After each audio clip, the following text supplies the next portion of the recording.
Pour la plupart d'entre nous, un mauvais investissement ne finit pas par nous coûter des millions, et certainement pas des milliards. Mais dans le monde de l'architecture et de la construction, ce genre d'échec extrêmement coûteux se produit très souvent. Mettez un oreiller par terre, car vous allez rester bouche bée lorsque vous entendrez le coût de certains de ces incroyables échecs de construction.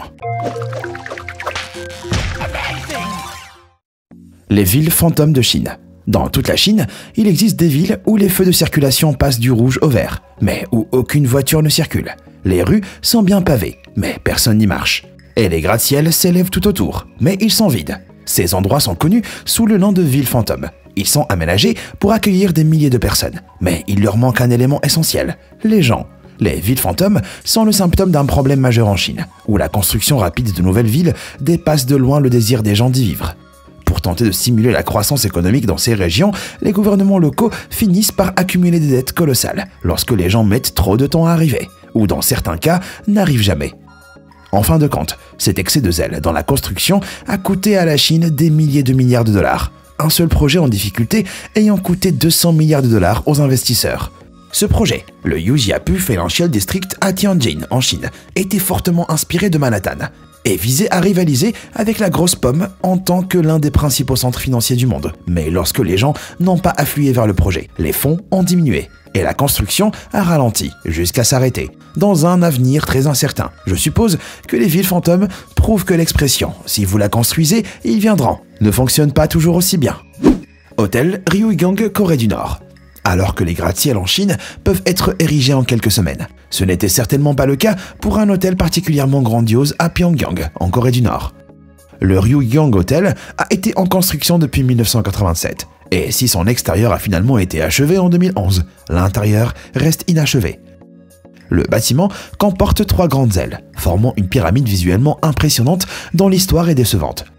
D'une hauteur de 330 mètres, il devait être le joyau de l'horizon de Pyongyang, doté de restaurants tournants, de casinos et de boîtes de nuit. Mais la construction a connu de nombreux problèmes en raison des difficultés économiques constantes de la Corée du Nord et des rapports faisant état d'une construction précaire et peu sûre. Une fois achevé, le coût de la construction est estimé à 750 millions de dollars, soit 2% du produit intérieur brut de la Corée du Nord, qui s'élève à 40 milliards de dollars. Gagner autant d'argent s'avère difficile, compte tenu de la réputation internationale peu reluisante de la Corée du Nord et de la difficulté pour les touristes d'entrer dans le pays. Mais il y a un obstacle principal, au profit qui l'emporte sur le reste. L'hôtel n'a toujours pas été ouvert à ce jour et ne fait que rappeler les échecs du régime nord-coréen.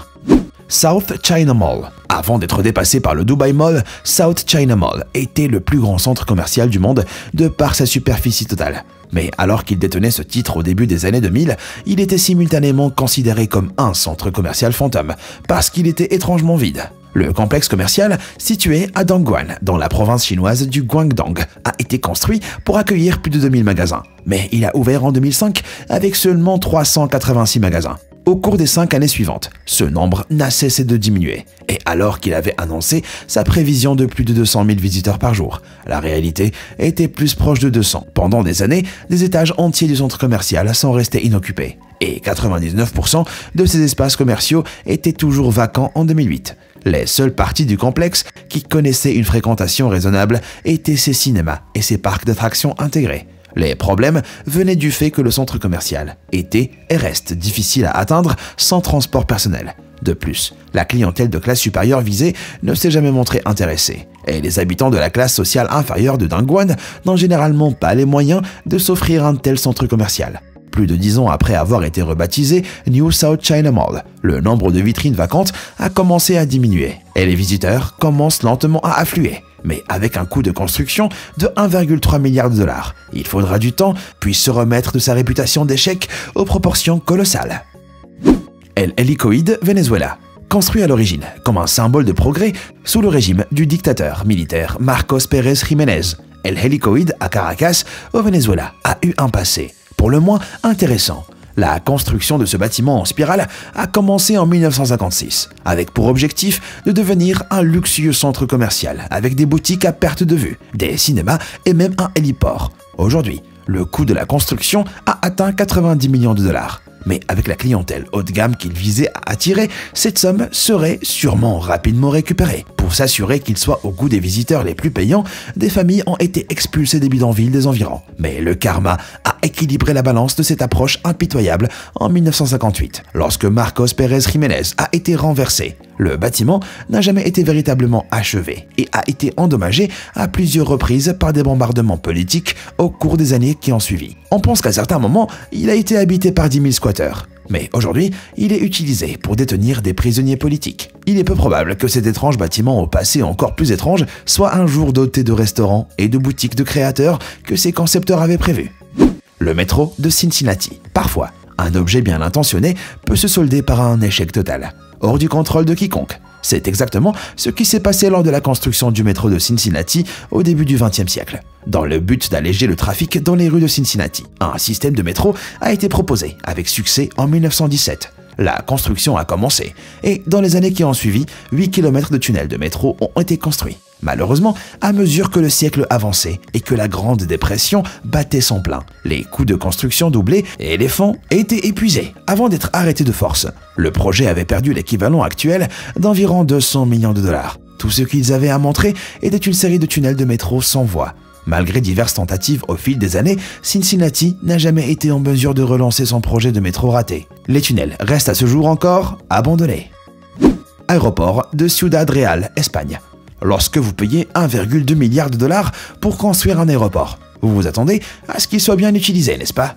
C'est ce qu'espéraient les investisseurs de l'aéroport de Ciudad Real en Espagne, qui a ouvert ses portes en 2009. Mais leur plan comportait des failles dès le départ.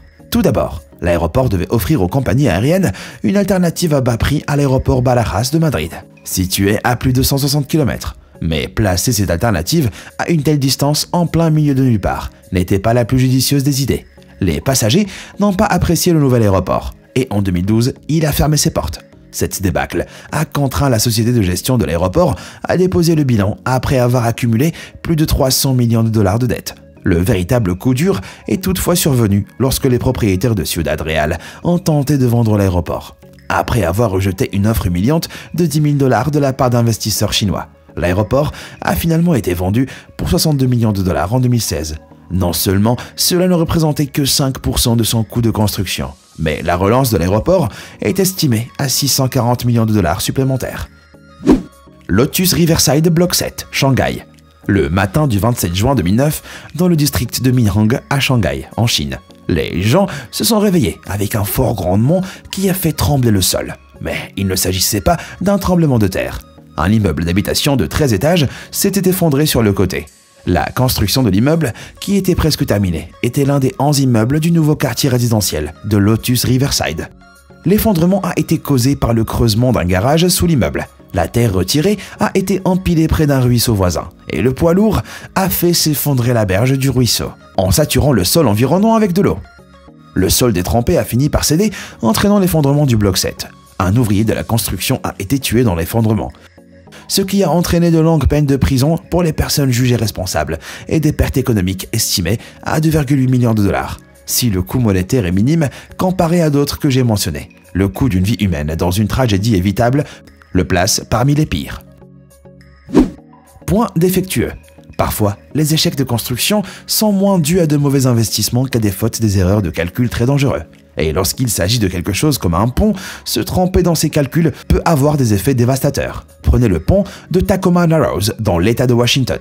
Construit en 1940 pour l'équivalent actuel d'environ 110 millions de dollars, était initialement considéré comme une merveille de son temps. Mais sa conception présentait un grave défaut, qui n'est devenu apparent que lorsque les ouvriers ont remarqué qu'il oscillait de façon alarmante alors que la construction touchait à sa fin. Malgré tout, le pont a été ouvert au public. Mais peu de temps après, le désastre a frappé. Il s'est avéré que les murs qui bordaient les côtés du pont faisaient que les vents forts provoquaient la formation de tourbillons, faisaient osciller et tordre violemment le pont, ce qui exerçait une forte pression sur les câbles de suspension. Le 7 novembre 1940, cette tension était trop forte et le pont s'est effondré. un coqueur appelé Tabby a été tué après avoir plongé dans la rivière, trop effrayé pour quitter la voiture de 100 mètres. L'effondrement a été une leçon d'ingénierie extrêmement importante et une erreur coûteuse pour les contribuables de Tacoma. Rest in peace, Tabby. Un cas encore plus tragique a été observé en 1994 au pont Seongsu sur le fleuve Han à Séoul, en Corée du Sud.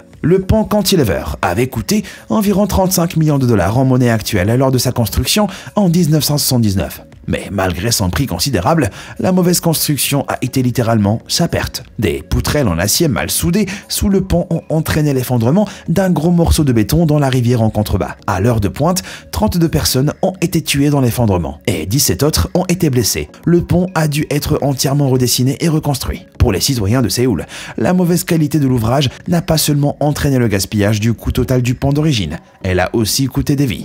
Projet Mose, Venise. Compte tenu de la quantité d'eau qui l'entoure et la traverse, il n'est guère surprenant que Venise ait des problèmes d'inondation. Mais lorsque la ville italienne a lancé sa principale mesure de lutte contre les inondations en 1988, peu de gens auraient pu prédire à quel point elle serait peu utile, même 30 ans plus tard. Le plan, connu sous le nom de Projet Mose, consistait à construire 78 énormes portes métalliques à charnières dans des canaux de la lagune vénitienne, pesant jusqu'à 300 tonnes chacune. Les vannes devaient s'élever de 20 mètres de haut en cas de besoin, formant ainsi une barrière contre les inondations dues aux marées saisonnières de la mer Adriatique, d'un coût initial de 1,7 milliard de dollars. Des retards constants, les problèmes techniques et les prix sous-estimés ont fait grimper le coût total à plus de 8 milliards de dollars à ce jour, et le projet n'est même pas encore terminé.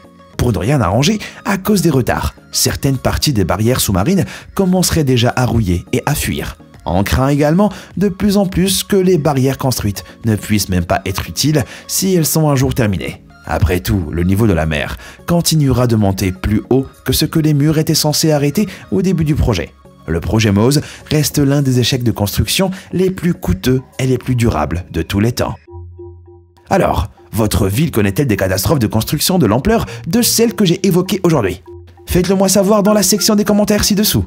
Merci d'avoir regardé et de votre attention. Et comme toujours, à bientôt.